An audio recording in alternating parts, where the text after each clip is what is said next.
क्या एक हमला पूरी दुनिया की अर्थव्यवस्था की दिशा बदल सकता है?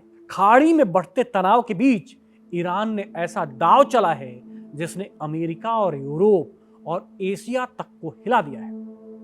कतर पर हमले के बाद हालात ऐसे बन रहे हैं कि अब यूनाइटेड स्टेट खुद ईरानी तेल पर लगे प्रतिबंध हटाने की तैयारी कर रहा है। समुद्र में फंसे करोड़ों बैरल तेल, आसमान छूती कीमतें और बंद पड़ा हॉर्मुज।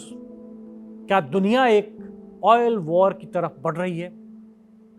खाड़ी क्षेत्र में जारी संघर्ष के बीच हालात तेजी से बदलते नजर आ रहे हैं। ईरान पर लंबे समय से लगे प्रतिबंध अब ढीले पड़ सकते हैं और इसकी सबसे बड़ी वजह बना है कतर पर हुआ हमला।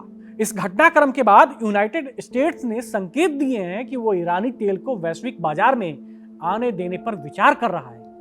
ईरान के पास इस समय करीब 140 बिलियन बैरल तेल समुद्र में फंसा हुआ है, जिसे वो अब तक बेच नहीं पा रहा था।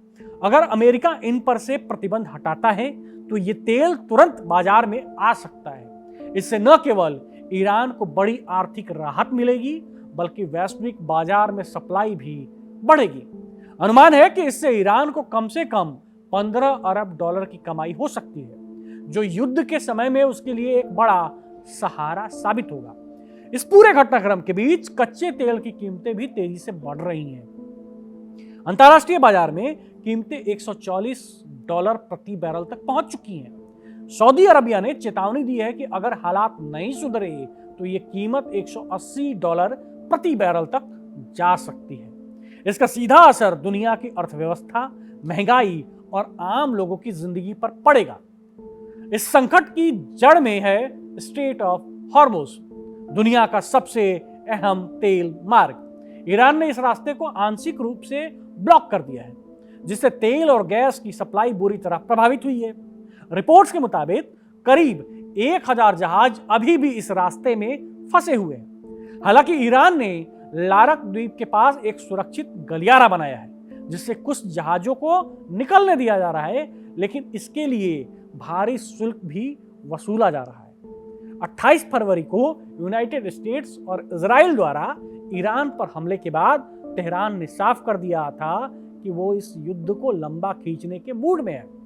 इसके तहत उसने रणनीतिक रूप से खाड़ी में अमेरिका के सहयोगियों को निशाना बनाना शुरू किया और हॉर्मुज पर नियंत्रण मजबूत कर लिया।